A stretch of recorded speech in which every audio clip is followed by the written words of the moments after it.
Abatura ba Kyalenyi omu town council ya Pachwa omu district ya Kagadi bari omu kucuramirwa bwanyuma y'abantu baabo kugwa omu maizi g'omugyera gwa Nguse kandi tibakabonekire.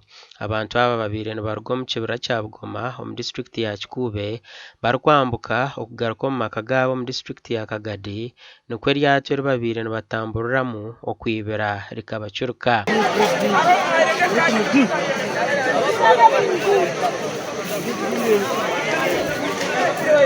Nikigamba ngu eryato eri ribaire ririmu abantu bari hagati ya 35 na 40 kandi abantu 8 bonka nibo bahonera ekigwerereza eki.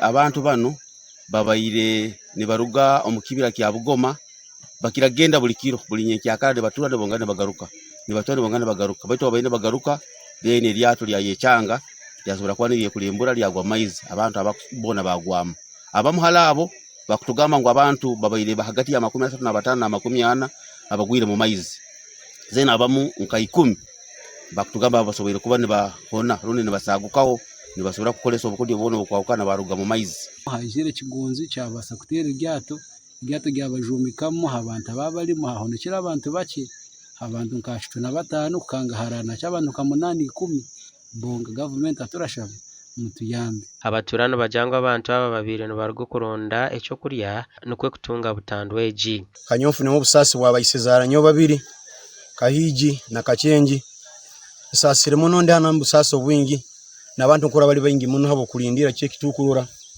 tutakakengera abantu baitu bayinga abakyalo maizi muno tubaire tesa kudanka kuyama imirambo bagamba police egambire araba kwijja nkaba marini bajya kujja kutuyambaho kutoze imirambo eyo ekitweke cyona tuyinamirira abo abantu baitu. Abaturani benda government egire kiyakoraho okureba ngo embiri y'abagenzi yaboneka kandi bazikwa. Government iricyayino mulimo gw'amani gwo gukora abo kuba obuhingwire President Museveni akafuna reporting abantu bali kurya enguzi kumara ekibira kya Bugoma andi atakahwire obwire bulingwa bagambire ngo barenda kutamu ebisimba nuko binuma ebye bibira birugeho azeme ebisimba atorebe hagwa ekizibu cy'amani. Polisi ya Kagadi erira ha mwanya go kurinda abantu obutaza mezi bakongera kuferwa amagara gandi. Nkabebe mbezi twalenga kujja kwika hasini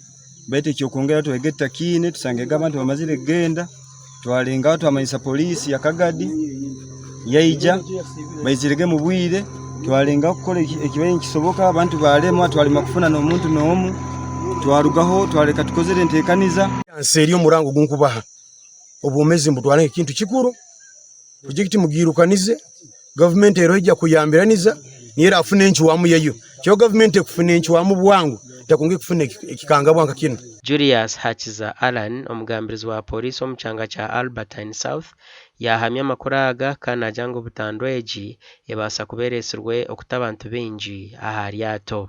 Police responded immediately. One survivor has been identified as Byaruhanga Tumuhaise, a resident of Kyalenyi. The exact number of missing persons is yet to be confirmed due to lack of a passenger manifest. Marine police are conducting search and rescue operations while an inquiry into the cause of the accident is ongoing.